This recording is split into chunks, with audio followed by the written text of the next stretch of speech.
जेमिसी ल सबैलाई प्रेमी जेमिसी युके लगायत कहाँबाट पनि हजुरहरू स्काइपमा हामीसँग जोड्नु भएको छ।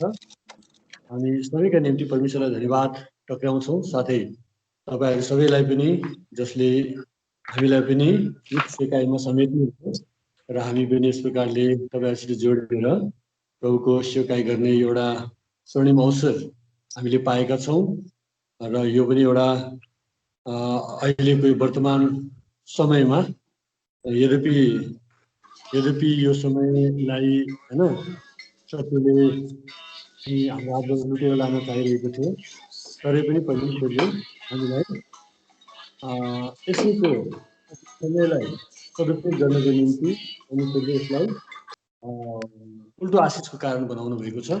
त्यसैका लागि पनि परमेश्वरलाई धन्यवाद दिन्छ। र अब म तपाईँहरूको सामु उभिएर प्रभुको वचन बोल्नु अघि अथवा प्रभुको वचनलाई सेयर गर्नु अघि म तपाईँलाई एक दुईवटा कुरा राख्न चाहेँ। मेरो आवाज तपाईँ कहाँ कतिको पुगिरहेको छ, आवाज यदि अलि राम्रो पुगेको छैन भने पनि कृपया मलाई सूचना दिनुहोला, ताकि यसलाई केही सुधार गर्नुपर्छ भने सुधार गरौँला। के छ ब्रदरहरू दाजुहरू, आवाज कतिको एकदम राम्रो छ हजुर। आवाज आयो, धन्यवाद हजुर। हवस्, प्रभुलाई धन्यवाद होस्। र अब हामी यो 1 घण्टाको समय बाइबल मननमा हामी रहनेछौँ र यो चाहिँ हामीले एलिम प्रार्थना भवन सुर्खेतबाट प्रार्थना भवनबाट नै यो सिकाइलाई सञ्चालन गरिरहेका छौँ। अर्थात् यो मेसेजको सेवालाई चाहिँ हामीले सेयरिङ गरिरहेका छौँ। देख्नु भइरहेछ होला, यो हल नै यो प्रभुको घर हामीले सेवाको निम्ति नै बनाएका छौँ। अनि यो सबै तपाईँहरूको प्रार्थनाको उत्तर र तपाईँहरूको धेरै योगदानहरूले पनि यो हुन सकेको हो।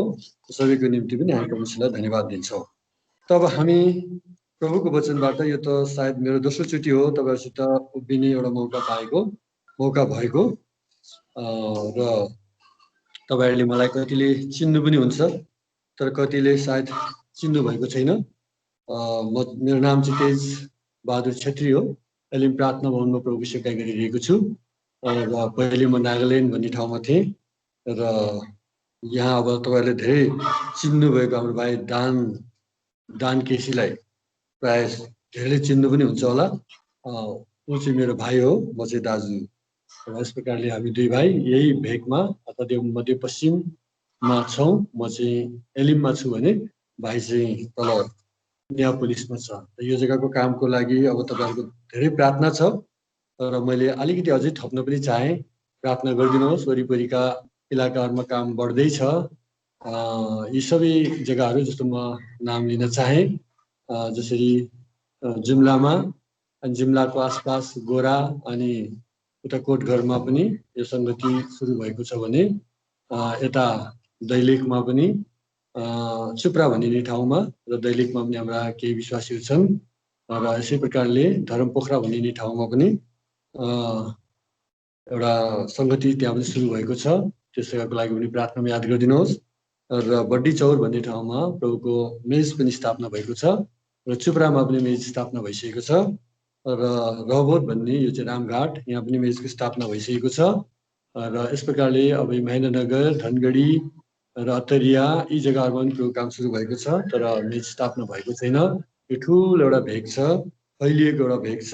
त्यसको लागि तपाईँहरू सबैले नै बोझको साथ प्रार्थना गरिदिनु होला भन्ने आशाले मैले यो संक्षेपमा यो कुरालाई तपाईँहरूको सामु राखेको छु र विश्वास छ तपाईँहरूले यो सबै कुरालाई बुझ्नुहुन्छ र प्रार्थनामा हामीलाई सहयोग गर्नुहुन्छ र हाम्रो साथमा तपाईँ सदैव रहनुहुनेछ भनिकन।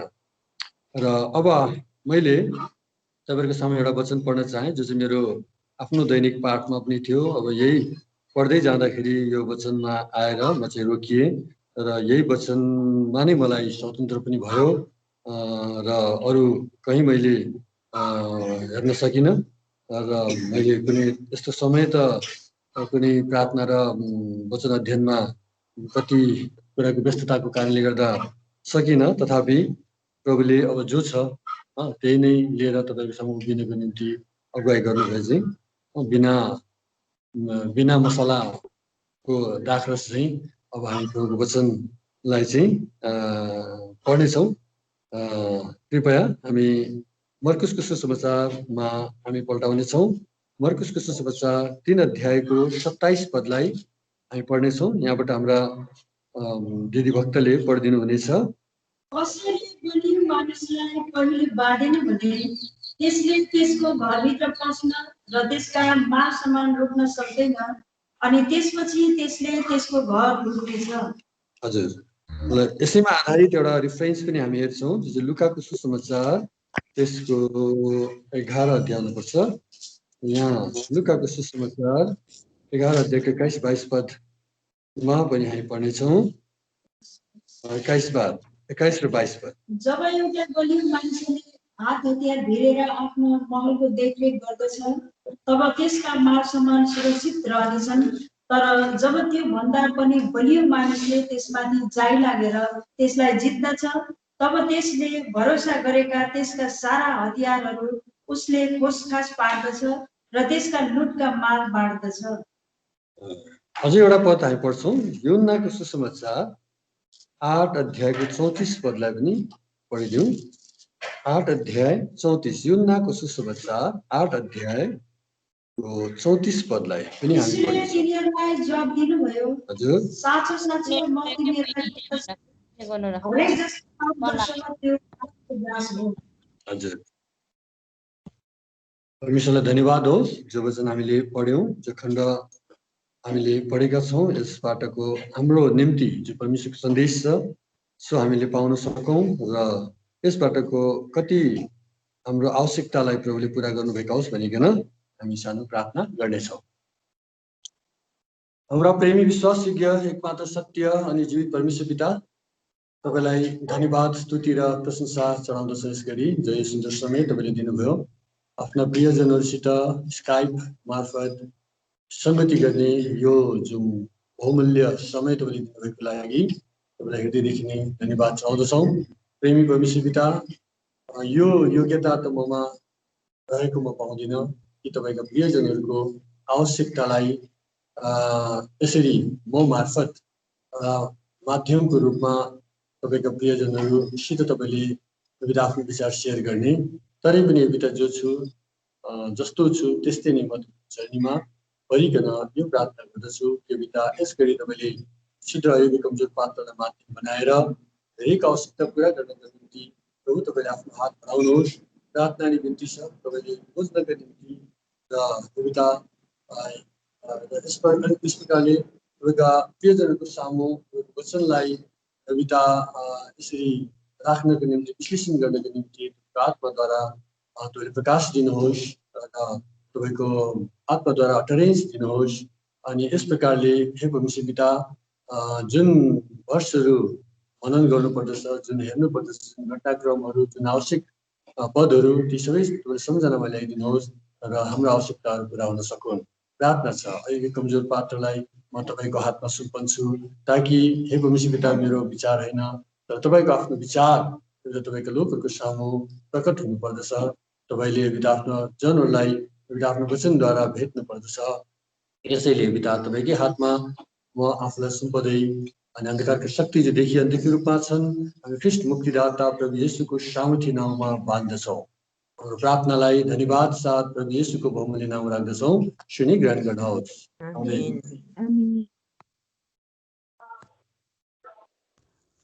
र अब हामीले यो पढेको खण्डमा मैले एउटा महत्त्वपूर्ण कुरा तपाईँहरूको सामु राख्ने अर्थात् यो महत्त्वपूर्ण कुरा म सम्झन्छु जो चाहिँ हामीले विभिन्न प्रभुका दासहरूबाट सुनेका पनि होला है।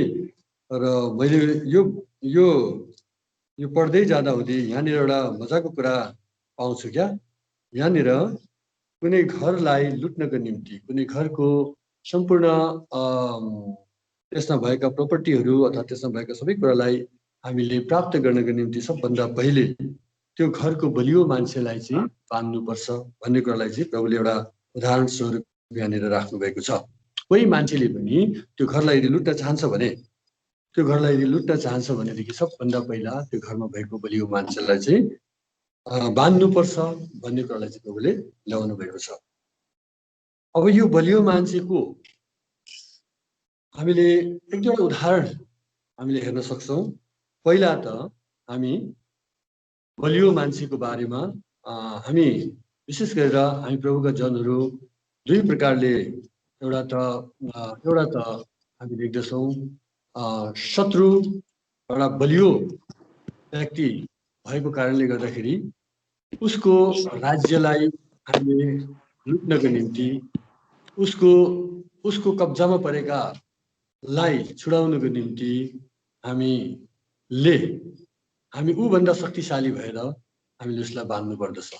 नत्र भनेदेखि हामीले त्यसको राज्यबाट ती सब कैदीहरूलाई, ती सबै प्रियजनलाई जसलाई चाहिँ शैतानले आफ्नो कैदमा राखेको छ त्यहाँबाट हामीले छुटाउन हामीले सक्दैनौँ। यो एउटा कुरा छ भने अर्को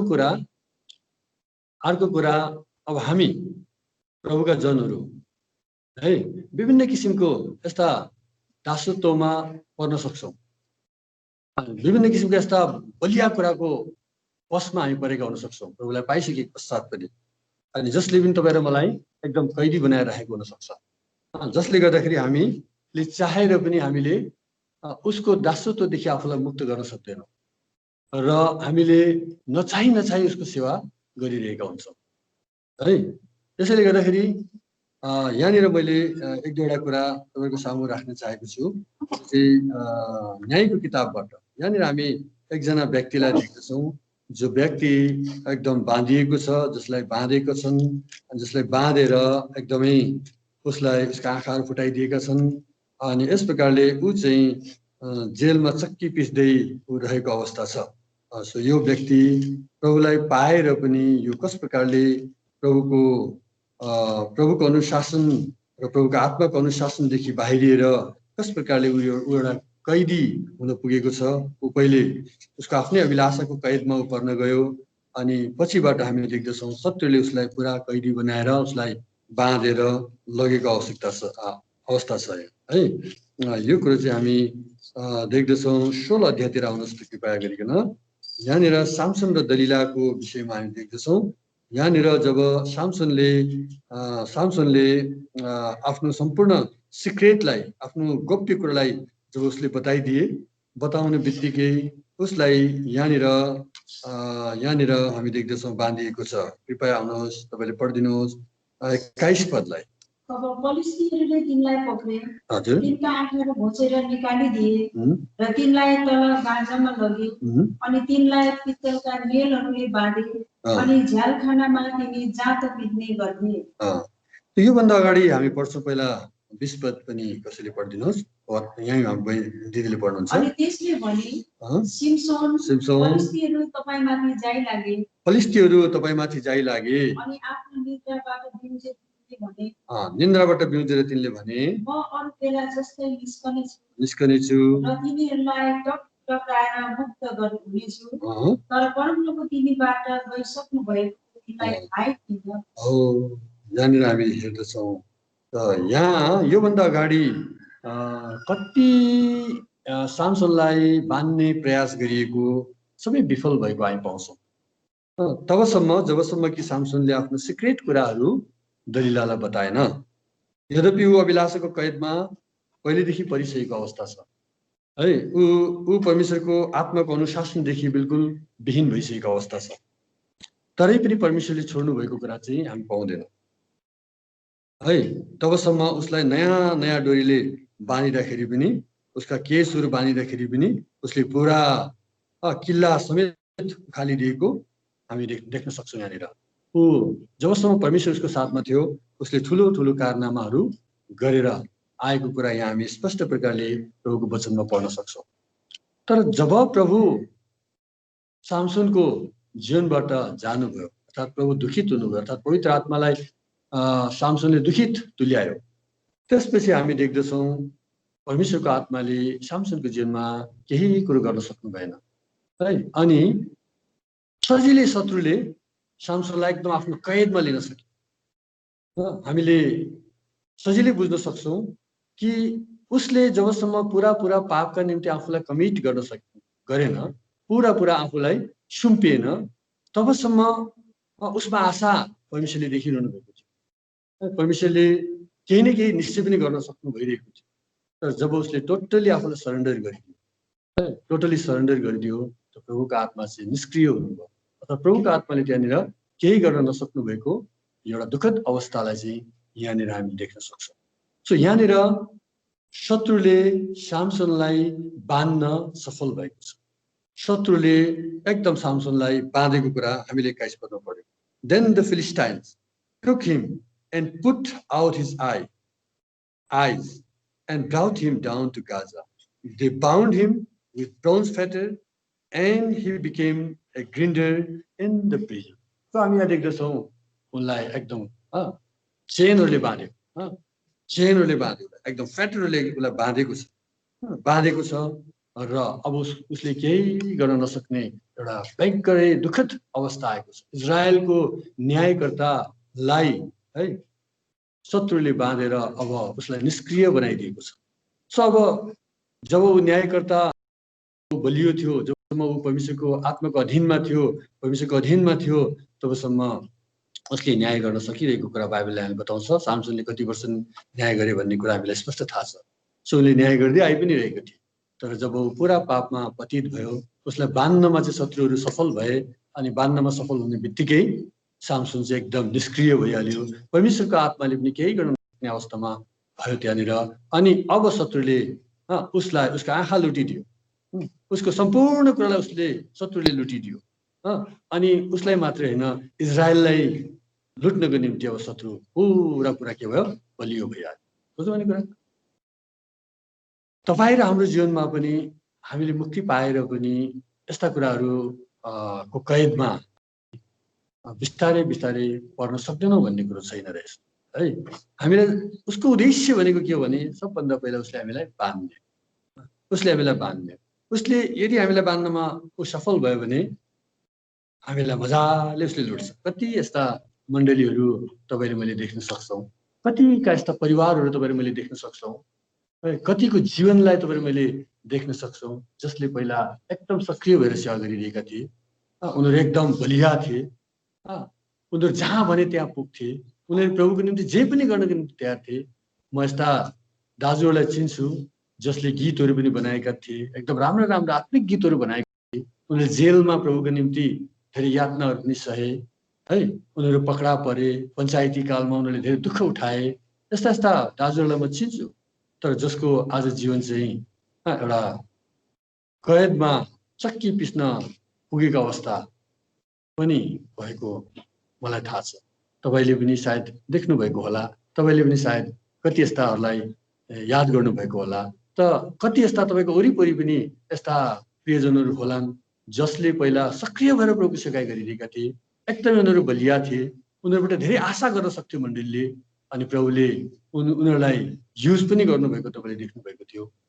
तर बिस्तारै बिस्तारै दलिला रूपी कुराहरू जब उनीहरूमा प्रबल हुँदै गए त उनीहरू निष्क्रिय हुँदै गए, उनीहरू कमजोर हुँदै गए। दलिला बलियो हुँदै गयो, उनीहरू कमजोर हुँदै गए, अथवा दलिला बलियो भयो, सामसन कमजोर हुँदै गयो। जति जति दलिला बलियो हुँदै थियो उति उति उसलाई चाहिँ काखमा सुताउन सफल भइरहेको थियो होइन। काखमा सुताउँदा सुताउँदा यस्तो पनि समय आयो, अब उसले सम्पूर्ण आफ्नो हृदयका कुराहरूले बताइदिए, सब कुरो सिक्रेटहरू सबै कुरो बताइदिए, जसले गर्दाखेरि आज सामसनको हालत यो भएको छ। सामसनको त भयो, तर इजरायली मण्डलीको अवस्था अब हामीले सजिलै बुझ्न सक्छौँ कि के भयो होला। अब फलिस्तीहरूले कसरी इजरायलीलाई लुट्न उनीहरूले सक्नेवाला थिए, मजाले तिनीहरूले जे भने त्यही लुट्नेवाला थिए। किनभने अब सामसन जो उनीहरूको निम्ति भयङ्कर शत्रुको रूपमा थियो, उसलाई चाहिँ तिनीहरूले बाँध्नमा सफल भए है। यस्तै अरू उदाहरण पनि हामीले देख्न सक्छौँ। दोस्रो इतिहासको किताब चाहिँ 34 अध्यायमा यहाँ जेदेकियालाई पनि बाँधेर लगेको कुरा हामी देख्छौँ है, जसलाई पनि बाँधेको छ यहाँ साङ्गाहरूले बाँधेर उसलाई चाहिँ दोस्रो इतिहास 34 अध्यायमा हुनुपर्छ लगेको छ। अनि एकैछिन है,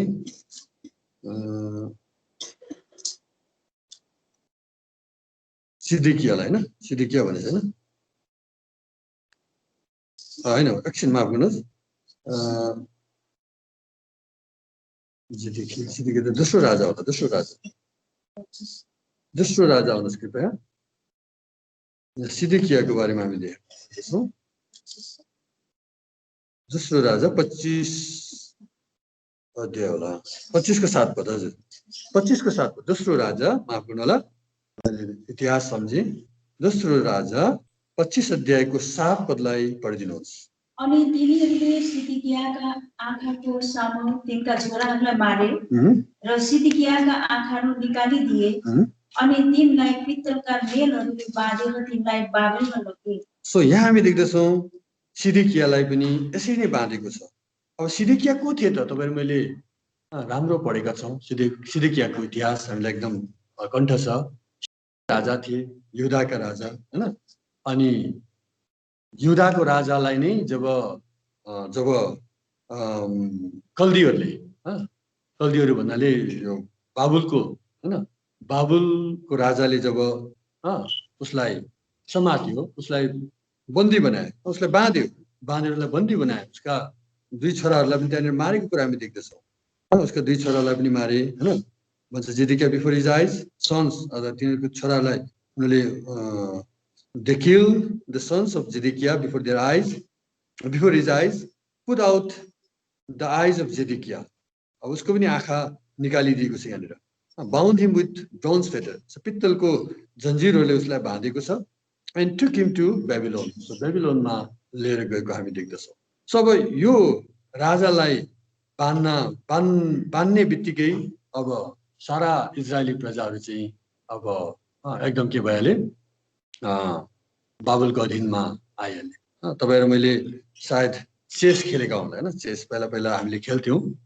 चेस भने शतरन्ज के, शतरन्ज खेल्दाखेरि त्यहाँनिर ओपोनेन्टले चाहिँ जहिले पनि राजालाई चेक दिने गर्दछ, हैन?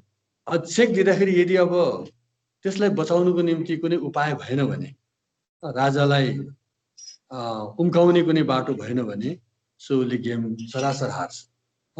सो मुख्य उद्देश्य ओपोनेन्टको के हुन्छ भने उसले चाहिँ राजालाई चेक दिने। राजालाई चेक दिन सफल भयो भने गेमको एन्ड भइहाल्छ। सोही प्रकारले बलियो मान्छेलाई यदि शैतानले चेक दिन सक्यो भने, बलियो मान्छेलाई उसले यदि सक्यो भने खेल के हुन्छ, खत्तम भइहाल्छ। खेल खत्तम भइहाल्छ। आज धेरै जनाको जीवनमा यस्तै हालत भएको हामी देख्न सक्छौँ। उनीहरूको खेल खत्तम भयो। उनीहरूले कति राम्रो सेवा गरिरहेका थिए, तर जब शैतानले बाँध्न सफल भयो नि, तुरन्तै उनका आँखाहरू अथवा तिनीहरूका आँखाहरू माने उसले आक्रमण गरेको हामी देख्छौँ। र जस प्रकारले उसका आँखाहरू निकालिन्छन् अनि निकालिसकेपछि ऊ हेल्पलेस भइहाल्छ। उसले केही कुरो देख्न सक्दैन, वास्तविक खास बात केही कुरो देख्न सक्दैन। अनि उसले अब केवल विश्वासीलाई दोष लगाउनु बाहेक विकल्प केही पनि रहँदैन। उसले केवल विश्वासीहरूलाई दोष लगाउँछ, किनकि अब पतित भइसकेपछि मान्छे जब गिर्न थाल्छ उसले दोष लगाउनु बाहेक उसले केही पनि देख्दैन, किनभने उसले अब बहाना खोजिरहेको हुन्छ। सो यस्ता कुराहरू तपाईहरु वरिपरि पनि घटेका हुन सक्छन्। त यो कसरी हुन गयो भन्दाखेरि चाहिँ शत्रुले चाहिँ उसलाई बाँध्न के भयो, सफल भयो। त्यसले गर्दा तपाईहरु मलाई उसले बाँध्नको निम्ति उसको उद्देश्य के छ, उसले हामीलाई कसरी हुन्छ हामीलाई उसले बाँध्न सफल भयो भने यो कुरो हुन सक्छ। यहाँ दोस्रो इतिहासमा पनि हामीले देख्छौँ यो मनस्यलाई पनि यहाँनिर त्यस्तै गरेको अवस्था छ। मनस्यको दोस्रो इतिहास 33 अध्यायमा आउनुहोस् त।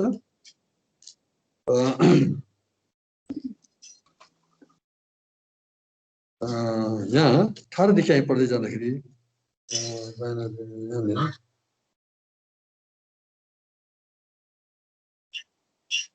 एकैछिन है,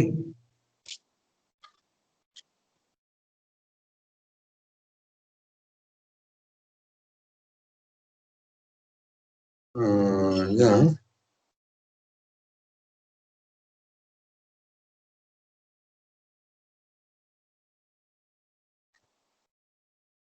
33 अध्यायको मैले मनुष्यको जीवनमा अच्छा सायद यहाँनिर मैले अलिकति तपाईलाई जो भन्न चाहेको त्यो मैले देखाउन सकिनँ। यहाँ मैले अलि सायद चुकियो होला मैले। यहाँनिर म झुकेको जस्तो लाग्यो किनभने यो सिदेकियाको जीवनलाई मैले अध्ययन गर्दाखेरि यो मनुष्य जस्तो मलाई लागेको होइन। अच्छा जे होस्, यो मण्डलीमा कति ठुलो असर हुन पुग्छ भन्ने कुरा हामीले सजिलै यहाँनिर के गर्न सक्छौँ, आकलन गर्न सक्छौँ। त्यसले गर्दाखेरि तपाईँ र मलाई नै शत्रुले सबभन्दा पहिला एटेक गर्ने, किन हामी बलिया छौँ भनेदेखि शत्रुले तपाईँ र मलाई नै उसले के गर्ने हो, समात्ने हो। त्यसले गर्दाखेरि बाइबलमा हामी यस्ता गढको बारेमा हेर्छौँ क्या। शत्रुले जहिले पनि गढलाई हेरिरहेको हुन्छ। गढलाई उसले आक्रमण गर्न सक्यो भने त्यो अर्थात् सैनिक एउटा अखडा हुन्छ, अखडालाई आक्रमण गर्न सक्यो भने उसले के गर्छ, सारा टेरिटोरी उसले जित्न सक्छ। त्यस्तै गरेर हामीले यहाँ हेर्छौँ सामुएलको किताबमा हामी देख्दछौँ यहाँ उसले क्या जोनाथनले चाहिँ फलिस्तीहरूको गढलाई आक्रमण गरेको छ। फलिस्तीहरूको गढलाई आक्रमण गर्छ। उसको उद्देश्य के हो, जो एकदम बलियो छ अनि जो एकदमै के छ एकदम मजबुत छ त्यसैलाई नै उसले एटेक गर्ने हो। त यहाँ 14 अध्यायको 1 पदमा पढिदिनुहोस् त। यहाँनिर हामीले एउटा कुरा पाउँछौँ, 14 अध्यायको 1 पद, पहिलो सामुएल 14 अध्याय 1 पद। अनि एक दिन यस्तो भयो साउलका छोरा योनाथनले हजुर आफ्नो हतियार बोक्ने जवान मानिसलाई भने हामी पर फलिस्तीहरूको सैनिक पहरे चौकीमा जाउँ, जो पारिपट्टि छ, उनले यो कुरा आफ्नो बाबुलाई भनेनन्। ल यहाँ एउटा कुरा हामी हेर्छौँ, जोनाथनले फलिस्तीहरूको ग्यारिसनलाई, सैनिक अखडालाई, पुलिस चौकी भनेर भनिएको छ नेपाली भाषामा होइन, यो एउटा अखडा हो होइन, जसलाई चाहिँ उसले आक्रमण गर्न सुनिश्चित गर्यो। र उसले जब यो आक्रमण गर्यो तब त्यहाँनिर एकदम कोलाहल मचिएको छ। अगाडि बढ्दै जानुहोस् तपाईँले। अनि साउल दिवाको छेउमा मिग्रोनमा भएको अनारको रुखमा बसेका थिए। अनि तिनको साथमा भएका मानिसहरू लगभग 600 पुरुषहरू थिए। अनि एलीका छोरा फिनहासको छोरा इकाबोदको दाजु अहितुबका छोरा अर्थात् परमप्रभुका पुजारी अबियाहले सिलोमा एपोद पहिरेका थिए। अनि योनाथन गएको कुरा ती मानिसहरूलाई थाहा थिएन। अनि जुन भन्ज्याङहरूको बीचबाट भएर योनाथनले पर फलिस्तीहरूको सैनिक पहरे चौकीमा पुग्न खोजेका थिए, तिनको एकपट्टि एउटा भिरालो चट्टान र अर्कोपट्टि एउटा भिरालो चट्टान थियो। अनि एउटाको नाम बोसिस थियो र अर्काको नाम सेने थियो। अच्छा त्यसो गरौँ, तपाईले कति पढ्नुभयो? 6 पढ्नुहोस् त। अनि योनाथनले आफ्नो हतियार बोक्ने जवान मानिसलाई भने, आऊ हामी पर ती खतना नभएकाहरूको सैनिक पहरे चौकीमा जाउँ। हुन सक्छ परमप्रभुले हाम्रा निम्ति काम गर्नुहुनेछ, किनभने धेरैद्वारा होस् वा थोरैद्वारा बचाउने कुरामा परमप्रभुलाई कुनै रोकावट छैन। यहाँ तपाईँले 14 अध्याय पुरै पढ्दै जानुभयो भने यहाँनिर तपाईँले पाउनुहुन्छ कसरी जोनाथनले गएर एटेक गर्ने बित्तिकै कसरी त्यहाँनिर एकदम कोलाहल मचियो होइन। त्यहाँनिर पुरा मान्छे तितर बितर हुन थाले। अनि यो के भयो, हाम्रो बिचबाट को गयो त भनेर साउलले इन्क्वायरी पनि गरिरहेको छ। अनि इन्क्वायरी गर्दाखेरि हामी पाउँछौँ कि त्यहाँनिर जोनाथन र उसको बडीगार्ड छैन, यो कुरो उनीहरूले बुझ्छन्। त यहाँ हामी देख्छौँ एउटा कुरा, त्यो चाहिँ ग्यारिसनलाई अर्थात् सैनिक अखडालाई चाहिँ जोनाथनले आक्रमण गरेको। त्यसले गर्दाखेरि शत्रुको पनि के छ उद्देश्य भनेको, उसले गढलाई नै आक्रमण गर्ने। तपाईँ परिवारमा मुख्य व्यक्ति हुनुहुन्छ भनेदेखि तपाईँलाई नै उसले एटेक गर्छ। तपाईँ मण्डलीमा मुख्य व्यक्ति हुनुहुन्छ, मण्डलीको जो मुख्य व्यक्ति छ उसैलाई नै शत्रुले आक्रमण गर्ने। तपाईँ राजा हुनुहुन्छ, शत्रुको उद्देश्य अपोनेन्टको मैले अघि नै भनिहालेँ, शतरन्ज खेल्दाखेरि कसरी चेक राजालाई नै दिइन्छ। जहाँको तपाईँ एउटा लिडिङ गर्दै हुनुहुन्छ, तपाईँ लिडिङ ब्रदर हुनुहुन्छ, तपाईँमाथि नै शत्रुको चाहिँ के हुन्छ, पुरा आँखा हुन्छ, तपाईँलाई नै उसले खत्तम पार्ने। जब तपाईँलाई बाँध्नमा सफल हुन्छ तब सारा घरलाई उसले लुट्न सक्छ। त्यसैले गर्दाखेरि मण्डलीको अवस्था एकदमै कमजोर हुँदै जानुको कारण यो है। त्यसै गरी एकजना प्रभुको दासले भन्नुहुन्थ्यो, जस्तै कमजोर विश्वासीहरू, भर्खर जन्मेका विश्वासीहरू किन नहुन्, अनि केही नजान्ने एउटा गाउँका कुरा बाहेक केही नजान्ने यस्ता विश्वासी किन नहुन्। तर त्यहाँनिर लिडिङ ब्रदर चाहिँ आत्मिकी छ भने, लिडिङ ब्रदर आत्मिकी छ भनेदेखि त्यो जग्गाका विश्वासीहरू बलिया हुन्छ। तर यदि लिडिङ ब्रदर चाहिँ कमजोर छ भनेदेखि है, लिडिङ ब्रदर कमजोर छ वा अनात्मिक छ भनेदेखि सबै कुराहरू खत्तम हुन सक्छ, सबै कुराहरू बर्बाद हुन सक्छ। त्यसैले गर्दाखेरि leading brother must be spiritual भनेर एकजना प्रभु दासले भन्नुभएको मलाई याद आउँछ क्या। लिडिङ गर्ने ब्रदर एकदम आत्मिक हुनुपर्छ जहाँ पनि होस्, किनभने त्यो व्यक्ति मेन हो, उसैलाई नै शत्रुले पक्र्ने हो, उसैलाई नै उसले बाँध्न खोज्ने हो। यदि उसलाई बाँध्न सफल भयो भने सबै त उसको हो नि त। राजालाई मान्छेले चेक, राजालाई अपोनेन्टले चेक दिने बित्तिकै सब त उसको भइहाल्यो। त्यसले गर्दा पुरानो समयमा जो लडाइँ हुन्थ्यो पुरा राजालाई नै एटेक हुन्थ्यो, राजालाई यदि मार्न सकियो भने बस खेल खतम। त्यसले गर्दाखेरि प्रिय हो, आज तपाईँ र म जुन जग्गामा छ, तपाईँ सायद मण्डलीको अगुवा नहुनु होला, तर तपाईँ परिवारको त अगुवा हुनुहुन्छ है। परिवारको अगुवा नहुनु होला, तपाईँ जवानहरूको बिचमा केही न केही त हुनुहुन्छ। जवानहरूको बिचमा के हुनुहुन्न, तपाईँ दिदीबहिनीहरूको बिचमा केही तपाईँको निश्चय पनि त्यहाँनिर कन्ट्रिब्युसनहरू छ होला। तपाईँले त्यहाँ केही न केही कसैलाई न कसैलाई डोर्याउने काम तपाईँले गरिरहनु भएको छ होला। त्यही भएर शत्रुको उद्देश्य भनेको तपाईँलाई कमजोर बनाउनु, तपाईँलाई कमजोर बनाउनु। उसले बिस्तारै बिस्तारै खेलाइ ल्याउँछ। माछा समात्दाखेरि ठुल्ठुला माछाहरू जब बल्छीमा पर्छ नि, त्यतिखेर के गर्छ बल्छीवालाले, तपाईँ मलाई थाहा छ। खेलाइ माछालाई पहिला जान दिन्छ, जहाँसम्म जान दिन्छ, अनि त्यो गइसकेपछि फेरि उसले तान्छ, फेरि त्यसले बल लगाउँदै फेरि छोडिदिन्छ। ठुल्ठुलो माछा यदि तपाईँको बल्छीमा पऱ्यो भने त्यसलाई सट्टै तान्न खोज्यो त बल्छी सल्छी चुडाएर माछा त गइहाल्छ। तर त्यसलाई खेलाइ त्यसलाई कमजोर, मुख्य उद्देश्य भनेको बल्छीवालाले त्यो माछालाई के गर्नु हो, कमजोर बनाउनु। त्यसलाई कमजोर बनाउन सफल भयो भने माछा उसको हातमा आइहाल्छ। तर यदि त्यसलाई कमजोर बनाउनु अघि नै उसले अब तान्न थाल्यो भनेदेखि त्यो माछाले बल्छी सल्छी चुडाएर उम्किहाल्छ। सोही प्रकारले शैतानले तपाईँ र मेरो विषयमा राम्रो जान्दछ। तपाईँले के खानुहुन्छ, मैले के खान्छु, कहाँ जान्छु, के हेर्छु, हाम्रा कमजोरताहरू के छ। रेस्लिङ गर्दाखेरि एकजना दाजुले भन्ने गर्नुहुन्छ कि रेस्लिङ गर्दाखेरि रेस्लरले पहिला हात मिलाउँछन् अरे क्या। हात मिलाउँदाखेरि त्यतिखेर अपोनेन्ट जसो उसले चाहिँ हात मिलाउँदाखेरि त्यसको वेट माप गरिहाल्छ अरे क्या, कतिको उसमा चाहिँ दम छ भन्ने कुरा। उसको कमजोरताहरू लाई उसले एकदम पहिलेबाट अध्ययन गरिरहेको हुन्छ अरे। अनि उसको त्यो कमजोर भागमा नै उसले आक्रमण पनि गर्छ। त्यसले गर्दाखेरि मुख्य उद्देश्य के हो, तपाईँ र मलाई शैतानले कमजोर बनाउनु। सबभन्दा पहिला उसले त्यस्तै कुराहरू ल्याइदिन्छ जो कुरा चाहिँ हामीले मन पराउँछौँ, अर्थात् हाम्रो विरोधका कुराहरू हुन्, हामीलाई त्यसले सजिलै कमजोर बनाउन सक्छ, त्यस्ता कुराहरू ल्याइदिन्छ। अनि त्यस्ता कुरामा चाहिँ हामी चाहे अनचाहे बिस्तारै बिस्तारै हामी फस्दै जान्छौँ। अनि जब हामी कमजोर हुन्छौँ त शत्रुले हेरेकै त्यही हो, तपाईँ र मलाई त्यहाँबाट बाँध्ने कोसिस गर्छ। यहाँ सामसनको जीवनमा हेर्नुहोस् तपाईँले, यहाँ तपाईँले पाउनुहुन्छ कि उसले के गरिरहेछ पहिला उसलाई यहाँ 3-4 चोटि एटेम्प भएको छ है।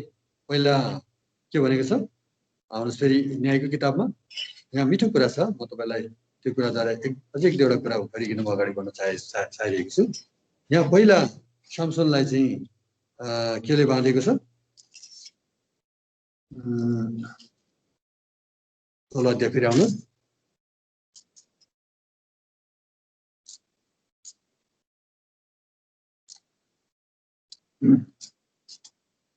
पहिला उसलाई बाँधेको छ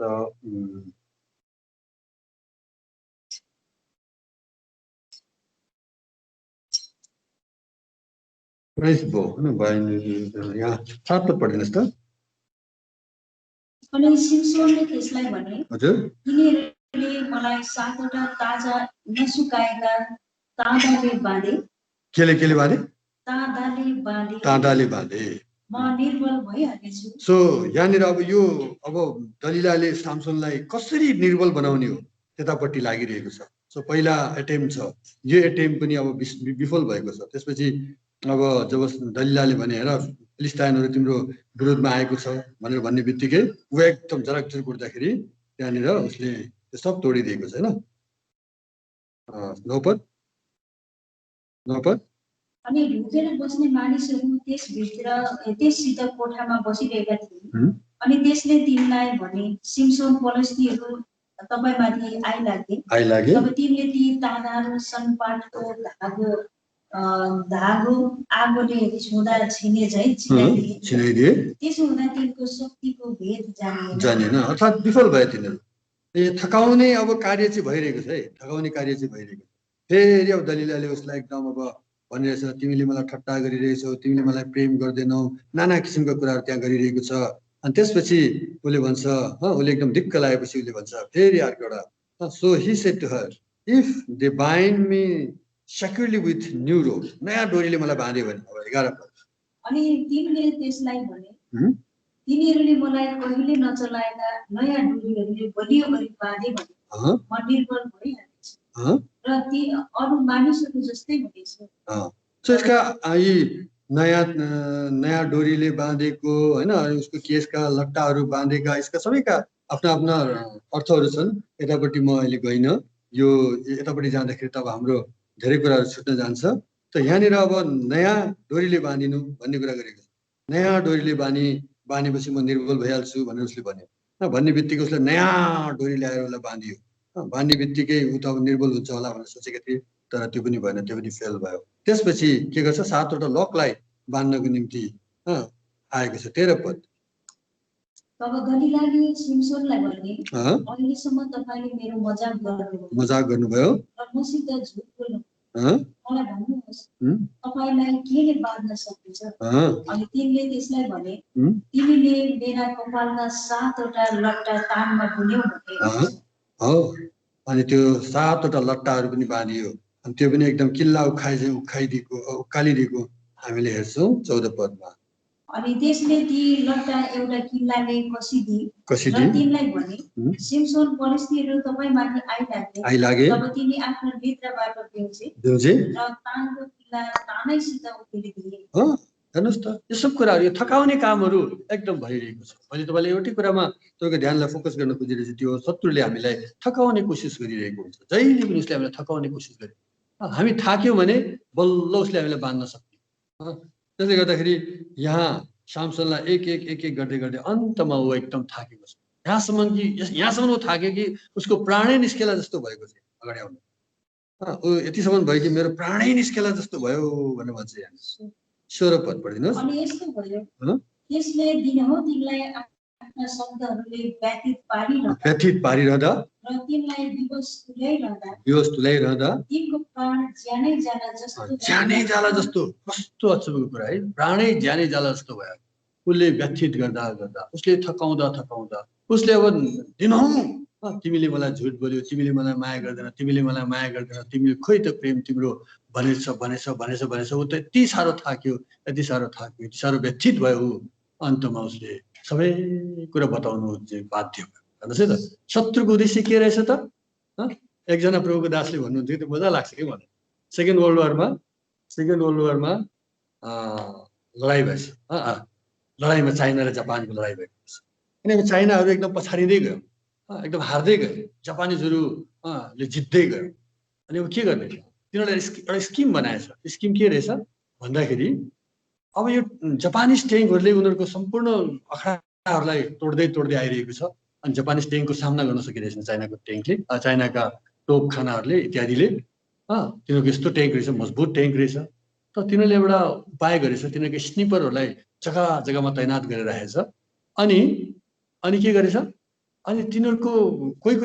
बन्दुकधारीहरूले आएर बन्दुक फायर गर्दो रहेछ अन्त त्यो फायर गर्दाखेरि अब ट्याङ्कको अब एक जग्गाबाट फायर गर्दाखेरि गोली चलेको सुन्ने बित्तिकै ट्याङ्क रोकिँदैछ कताबाट गोली चल्यो त्यतापट्टि अब ब्यारल तेर्साएर हान्नको लागि तर त्यो चुप्प लाग्दो रहेछ फेरि चुप्प लाग्दाखेरि अब गोली कताबाट आएको यो कुरो थाहा नहुँदो रहेछ अनि फेरि अर्को जग्गाबाट गोली हान्दो रहेछ फेरि त्यो चल्नु खोज्दाखेरि अर्को जग्गाबाट गोली हान्दो रहेछ अनि त्यसो गर्दाखेरि गोली कहाँबाट आएको हो भनेर अब चाहिँ ट्याङ्कको जो ड्राइभर छ भित्र बस्ने चाहिँ एकदमै आत्तिन्छ आत्तिएपछि ऊ कसरी निस्किने अब कहाँबाट गोली आएको भन्ने कुरा अब ट्याङ्कको भित्रबाट उसले थाहा पाउन सक्दैन त उसले टाउको बाहिर निकालेर चाहिँ हेर्नुपर्छ भनेर यसो टाउको बाहिर निकाल्दाखेरि चाहिँ तिनीहरूले एकदम स्निपरहरूले चाहिँ तपाईँको एकदम एम गरेर राखेको हुनुहुन्छ एकदम यहाँ टाउको निकाल्ने बित्तिकै टाउको चाहिँ ब्लो गर्ने उडाउने हो भनेर अनि अब तपाईँहरू थाहा होला किनकि प्रायः जस्तो तपाईँ अब मिलिट्रीमा हुनुभएकाहरू हुनुहुन्छ होइन तपाईँलाई थाहा छ सो स्निपरले एकदम एम गरेर बसेको छ त त्यो ट्याङ्कको ड्राइभरले जब यसो टाउको कताबाट गोली आएको भने यसो हेर्न खोज्दाखेरि त ठ्याक्कै स्निपरले उसको टाउकै उडाइदिँदो रहेछ। त्यसो गरेर चाहिँ उनीहरूले धेरै ट्याङ्कहरूलाई चाहिँ डिस्ट्रोय गर्नमा चाहिँ सफल भए भन्ने कुरा चाहिँ एकजना प्रभुको दासले लेखेको मलाई याद आउँछ क्या। यो कुरो यो सम्पूर्ण साजिस, यो सम्पूर्ण स्किम चाहिँ के को लागि रचिएको छ भन्दाखेरि ट्याङ्कको ड्राइभरलाई कसरी उसलाई टायर्ड गरेर थकाएर बाहिर हेर्ने बाध्य बनाऊ, बुझ्नु नि कुरा, बाहिर हेर्ने बाध्य बनाऊ। बाहिर हेर्ने बित्तिकै त बस ऊ त सुरक्षाको कवचबाट निस्किहाल्यो। सुरक्षाको कवचबाट निस्किने बित्तिकै उसको हेड चाहिँ ब्लो भयो। सही प्रकारले शत्रुले पनि आज तपाईँ र मलाई एकदम वाक्कै बिक्कै बनाउँछ। कति यस्ता परिस्थितिहरू तपाईँ र मेरो विरुद्धमा ल्याइदिन्छ, कति हामीले नचाहेका कुराहरू तपाईँ र मेरो विरुद्धमा ल्याइदिन्छ। हुनसक्छ तपाईँ र मैले तपाईँ र म भित्र अभिलाषाहरू एकदम बलिया छन्, जो अभिलाषाहरू बारम्बार तपाईँ र मेरो बिचमा तपाईँ र मेरो जीवनमा ल्याइदिन्छ। हुनसक्छ तपाईँ र म अलिकति संसारिक आभूषणका कुराहरू जस्तो लाउने कुराहरूतर्फ हामी अलिकति कमजोर छौँ भनेदेखि त्यस्ता लाउने कुराहरू, एपिरियलहरू तपाईँ र मेरो जीवनमा बढी ल्याइदिन सक्छ, जसले गर्दाखेरि तपाईँ र म बिस्तारै बिस्तारै बिस्तारै वाक्कै हुन्छौँ। अनि अब विश्वासीलाई हेर्छु त्यो पनि सिम्पल, उता विश्वासीलाई हेर्छु ऊ पनि सिम्पल, उता हेर्छु त्यो पनि सिम्पल। हाम्रो विश्वासी त सबै सिम्पल, अलिकति रमझम भनेको त केही पनि छैन भन्ने तपाईँलाई लाग्छ। रमझम भन्ने केही पनि छैन, बोल्नमा पनि सिम्पल, हर कुरामा सिम्पल, अनि यसरी पनि संसार चल्छ र भन्ने तपाईँ भित्रभित्र थाक्नुहुन्छ। जब थाक्नुहुन्छ अनि यही नै कमजोरतालाई चाहिँ शैतानले पक्रिरहेको छ। यही कमजोरतालाई उसले लिएर एक दिन तपाईँलाई बाइन्ड गर्छ, तपाईँलाई बाँध्छ। अनि बाँध्न सफल भयो भने अब सम्पूर्ण प्रोपर्टी कसको हो त? त्यसले गर्दाखेरि घरलाई लुट्नको निम्ति घरको व्यक्ति यदि बलियो छ भनेदेखि उसलाई सजिलै लुट्न सकिँदैन, उसलाई बाँध्नुपर्छ भनेर प्रभुले भन्नुहुन्छ। त्यसले गर्दाखेरि बाँध्नको निम्ति सबभन्दा पहिला उसलाई थकाउनुपर्छ। त्यो जवान मान्छे छ, बलियो मान्छे छ, उसलाई त्यसै त बाँध्न सकिन्न। सामसनलाई त्यसै बाँध्न सकियो त? यहाँ सकेको छैन। उसलाई पहिला थकाएको छ, पुरा वाक्कै ब्याक्कै बनाइदिएछ उसलाई। वाक्कै ब्याक्कै भइसकेपछि अब म सक्दिनँ, अब मेरो त प्राणै निस्केला जस्तो भयो। सामसन यस्तो बलियो मान्छे, उसले एकै गधाको तपाईँको जबराले होइन, यो जोबोनले त्यसले मात्रै सैकडौँ मान्छेलाई मार्ने मान्छे, यस्ता बलियो मान्छे, गेटलाई नै उखाडेर लिएर जान सक्ने मान्छे, उसको सामना गर्न सक्ने कोही थिँदै थिएन। यस्तो बलियो मान्छेलाई एउटा साधारण स्त्रीले, उसको कुराले, उसको अब एपिरेन्सले, उसको बोलीले, उसले अब उसले उसलाई गरेको प्यारले यस्तो थकाइदियो। अन्तमा उसले सबै कुरो बताइदियो, बुझ्नु नि त? त्यसले गर्दाखेरि तपाईँ बलियो हुनुहुन्छ भने तपाईँलाई पनि यस्ता परीक्षाहरू आउँदाखेरि तपाईँले यहाँ बुझ्न सक्नुपर्छ कि मलाई थकाउने प्रयास हुँदैछ यहाँनिर। अनि थाकिसकेपछि तपाईँले तपाईँ सरेन्डर हुनुको विकल्प त्यहाँ रहँदैन। थाकिसकेपछि मान्छे सरेन्डर हुन्छ नि त। गिभअप भन्ने एउटा शब्द हामीले विशेष गरेर रेस्लिङहरूतिर सुन्छौँ नि, होइन? तिनीहरूले गिभअप जबसम्म गिभअप गर्दैन ओपोनेन्टले उसलाई हिर्काइ हो, अछेटेको अछेटै हो। जब उसले म सक्दिनँ भनेर उसले गिभअप गरेपछि बल्ल उसलाई छोडिदिने कुरा। सो गिभअप तपाईँ र मैले पनि अझ गिभअप गर्न सक्नु, गिभअप गर्न सक्नु नै शत्रुले जानेर बाँध्नु। हेर्दा तपाईँ र मलाई थकाउँछ शत्रुले। हेर्दाखेरि हामीलाई थाक्नु छैन, हामीलाई चिल चाहिँ उब्नु छ। हामी पहिला स्पेसल मिटिङमा विशेष कन्भोकेसनमा हामीले वचन पनि हेरिएका थियौँ। तिनीहरू चिल चाहिँ उभो उड्नेछन्, प्रत्येक क्लेशहरूमा थाक्नेछ। हामीलाई थकाउने चाहिँ शत्रुको उद्देश्य हो, तर हामी थाक्नु हुँदैन, हार्नु हुँदैन। मलाई एकजना प्रभुको दासले भनेको कुरा याद आउँछ, खै यहाँ त हुँदैन रहेछ, खै मान्छेले बुझ्दैन भने मैले कुनै जग्गामा मैले भनेको थिएँ, खै यहाँका विश्वासीहरूले पनि कुरै नबुझ्दो रहेछ कि क्या हो, खै थाकेँ म त भनेको। त त्यो ब्रदरले, त्यो प्रभुको दासले के भने मलाई भने बाबु, के भन्यो भने थाक्नु भनेको यो चाहिँ प्रभुमा चाहिँ यो एकदम गलत हो दाजु भन्ने कुरा उसले गर्यो। थाक्नु हुँदैन, हार खानु हुँदैन भनेको। हार खानु थाक्नु भनेको चाहिँ यो चाहिँ हामी सोझै शत्रुसित हामी सरेन्डर गर्नु जस्तै हो भनेर भनेको एकजना। त्यो कुरा एकदम सही थियो। जस्तै परिस्थितिमा तपाईँहरू मलाई थाक्नु नहुँदो रहेछ। थाक्यो भने त अब हामीलाई बाँध्नु सजिलो भइहाल्छ। कुनै कुरा पनि थाकेपछि बाँध्नु सजिलो भइहाल्यो नि, थाकिन्छ ल। कुखुराहरूलाई पनि समात्नु छ भने पहिला थकाउँछ नि मान्छे, थकाउँछ। त्यो थाकिसकेपछि बल्ल त्यसलाई समात्छ, नथाकिन्जेल त्यो त एकदम कुदै हो। त्यसले गर्दा तपाईँ र मलाई थकाउँछ शत्रुले, अनि त्यसपछि बाँध्छ। त यो उद्देश्य शत्रुको यसले गर्दाखेरि हामीले हेर्यौं अहिलेसम्म कि शैतानले हामीलाई लुट्नको लागि, हाम्रो घर लुट्नको निम्ति, तपाईहरु मेरो व्यक्तिगत जीवनलाई लुट्नको निम्ति, तपाईहरु मेरो पारिवारिक जीवनलाई लुट्नको निम्ति, तपाईहरु मेरो मण्डलीलाई लुट्नको निम्ति सबभन्दा पहिला तपाईहरु मलाई ठगाउँछ। ठगाइसकेपछि त्यसले हामीलाई बाँध्छ, अनि बाँधिसकेपछि त्यसले हामीलाई मनमानी ढङ्गले उसले लुट्छ, हैन? अनि यस प्रकारले हामी चाहिँ शत्रुको शिकार बन्न पुग्छौँ। अब फेरि प्रभुले भन्नुभएको कुरालाई हामी विचार गर्छौँ। दुईटा हामीले हेरिरहेका छौँ। एउटा हामीले अब हामीलाई शत्रुले कसरी ठगाउँछ र हामीलाई लुट्छ भन्ने कुरा हामीले हेर्यौं। अब अर्को कुरा हामीले के हेर्छौँ भन्दाखेरि हामीले पनि यदि अब शत्रुको राज्यलाई लिनु छ, शत्रुको राज्यलाई यदि हामीले के गर्नु छ, जित्नु छ भनेदेखि शत्रुलाई आज हामीले बाइन्ड गर्न सक्नुपर्छ। उसलाई हामीले के गर्न सक्नुपर्छ, जित्नु सक्नुपर्छ। नजितिकन उसलाई हामीले बाँध्न सक्दैन है। शत्रुको कब्जामा आज यति मानिसहरू परेका छन्। आज तपाईँ र मेरा आफन्तहरू शत्रुको कैदमा छ, तपाईँ र मेरा मित्रहरू शत्रुको कैदमा छ, तपाईँ र मेरा आफन्त मित्र छिमेकी कति यस्ता शत्रुको कैदमा परेका छन्। त ती कैदबाट निकाल्नको निम्ति पनि आज हामीलाई परमेश्वरले दिनुभएको कडी के हो भने, हामीलाई दिनुभएको प्रभुले सूत्र के हो भने शत्रुलाई बाँध्नु नै छ। उसलाई हामीले बाँध्न सक्यो भने बल्ल तिनीहरू के हुन्छन्, रिलिज हुन सक्छ, तिनीहरूले छुटकारा पाउन सक्छ। यदि उसलाई हामीले बाँध्न सकेनौँ भने, शैतानलाई हामीले बाँध्न सकेनौँ भने शैतानको कब्जाबाट तपाईँ र मैले कुनै रीतिले पनि तिनीहरूलाई छुटाउन सक्दैन, तिनीहरू छुट्न सक्दैन, तिनीहरू कैदको कैदमै रहिरहन्छ।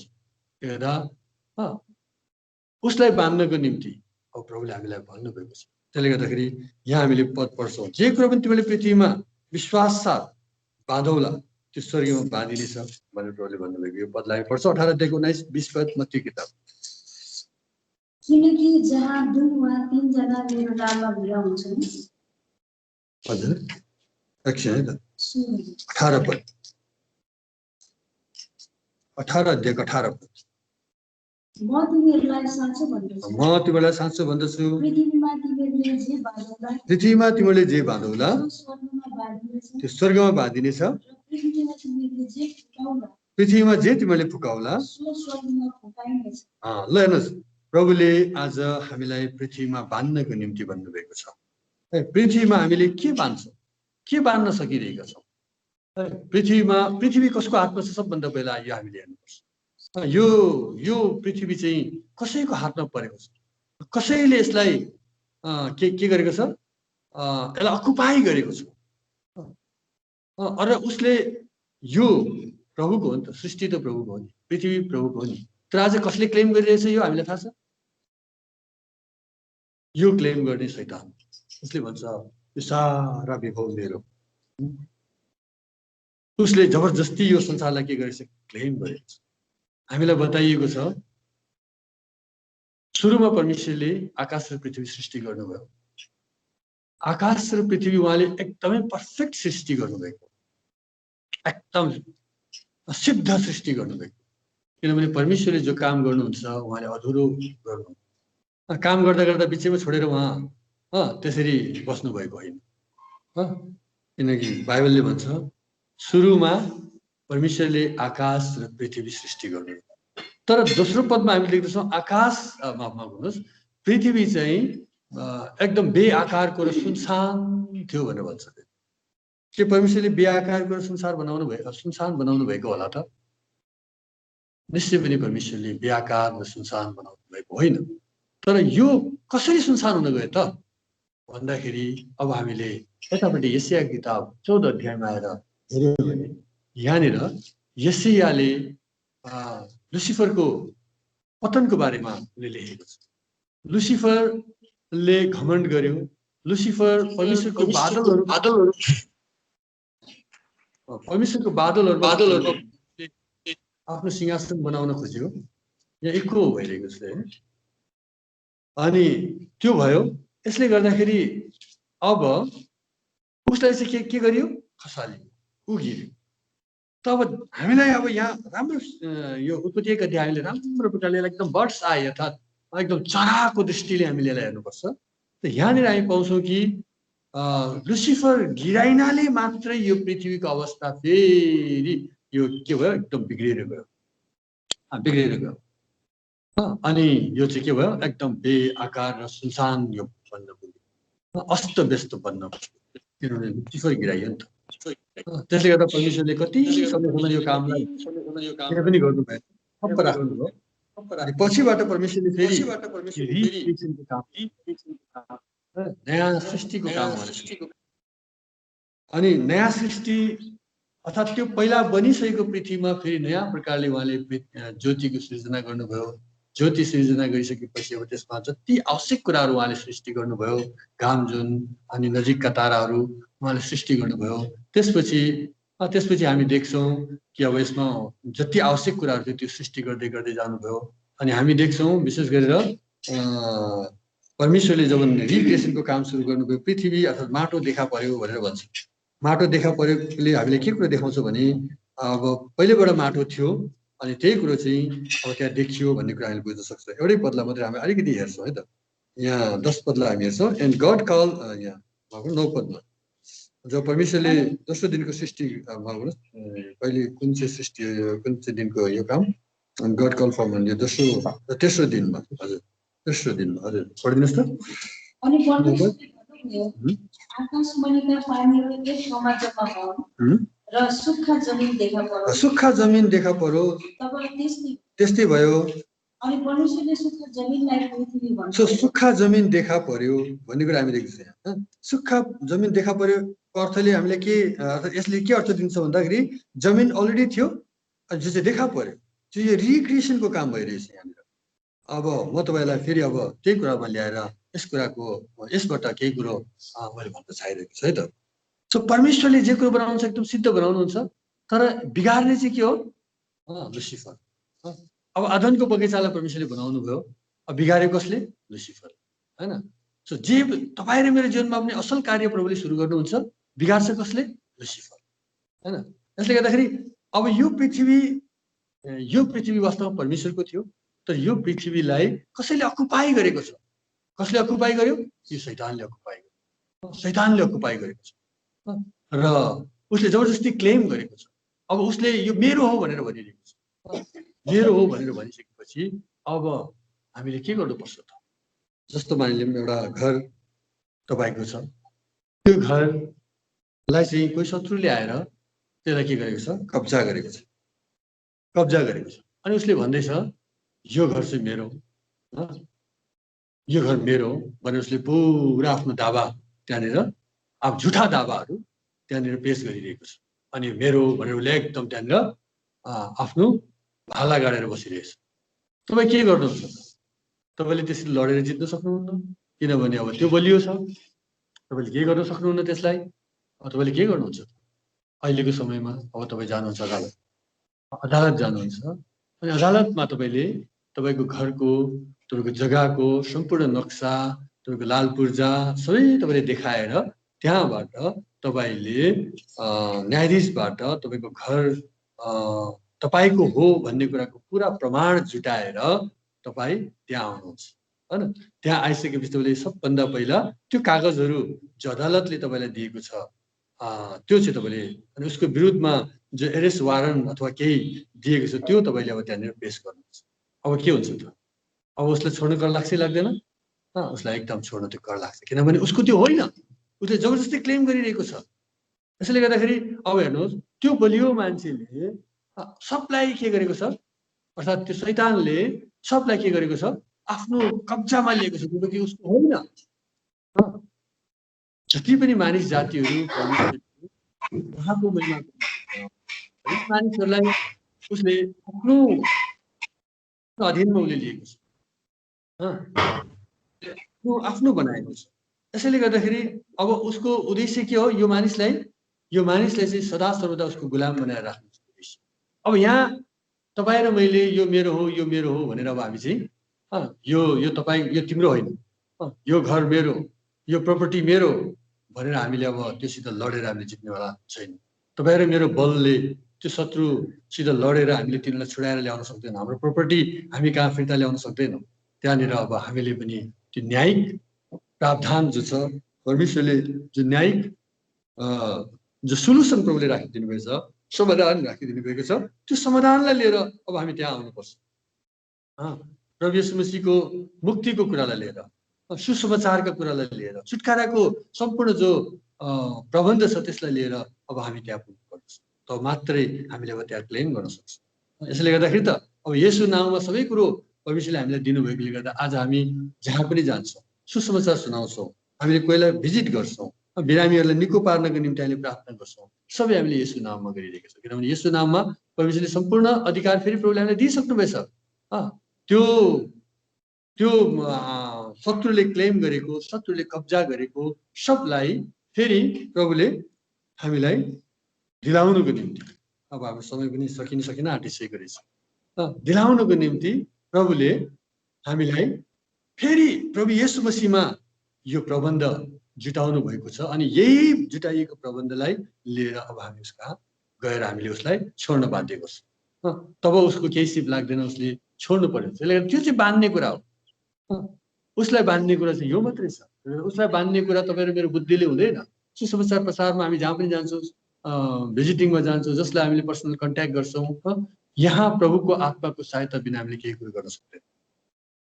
प्रभुले जो छुटकाराको सम्पूर्ण प्रबन्धहरू राखिदिनु, त्यो प्रबन्धलाई अनि जो न्यायिक जो जो के अरे परमेश्वरबाट प्रबन्ध छ त्यसलाई हामीले नराखिकन, त्यो त्यो त्यो अर्डरलाई हामीले त्यहाँ नराखिकन उसले हामीलाई कुनै रीतिले पनि छोड्नेवाला छैन।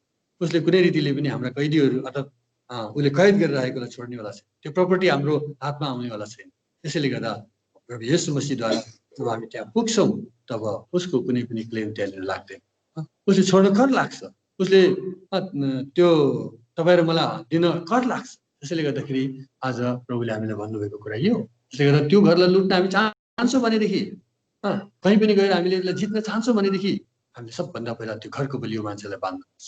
उसको त्यो घरको बलियो मान्छे को छ, त्यो घरमा कसले राज्य गरिरहेछ, शैतानको कस्तो पकड छ त्यहाँनिर, त्यस कुरालाई चाहिँ तपाईँहरू मैले आज हेर्न सक्नुपर्छ। अनि यो प्रभुको वचनको सहायताद्वारा हामीले सक्छौँ पनि है। त्यसले गर्दाखेरि प्रभुको ठुला ठुला दासहरूले यो कुरो गरे, उनीहरूले क्लेम गरे, उनीहरूले हे प्रभु यो तपाईँको, तर क्लेम अर्कैले गरिरहेको छ।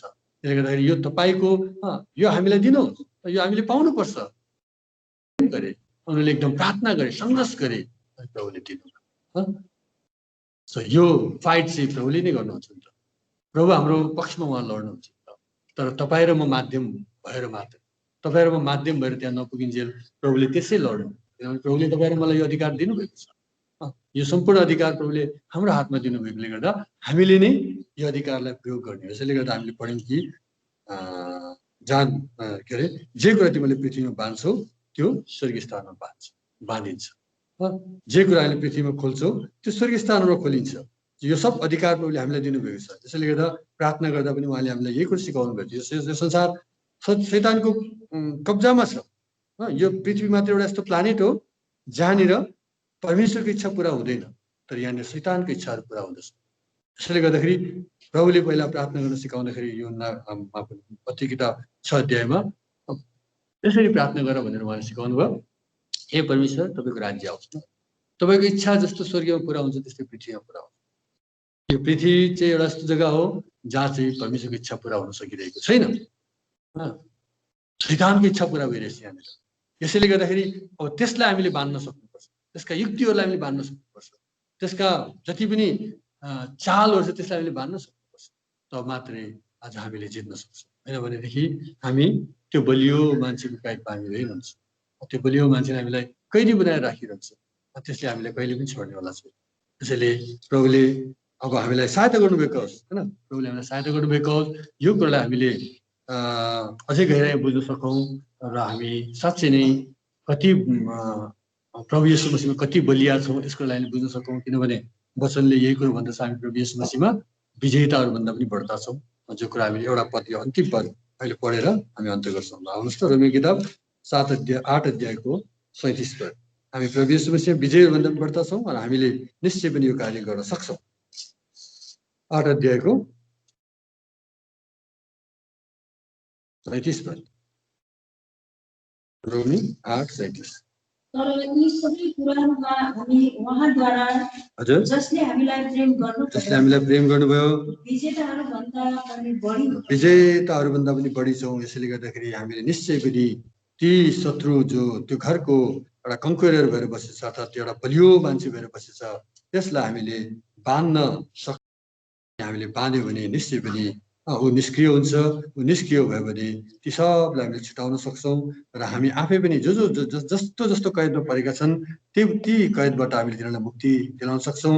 जो ब्याकस्लाइडिङ अवस्थामा छ, जो हराइरहेको अवस्थामा छ, जो कुनै अभिलाषाको कैदमा छन् त्यस्ताहरूलाई छुटाउनुको निम्ति पनि त्यस्ताहरूलाई हामीले प्रभुमा फर्काएर ल्याउनुको निम्ति पनि आज हामीले त्यही शक्तिलाई चाहिँ बाँध्नुपर्छ र यसका निम्ति चाहिँ प्रभु हाम्रो साथमा हुनुहुन्छ। प्रभुले हामीलाई विजेता भन्दा पनि बढ्ता बनाउनु भएछ।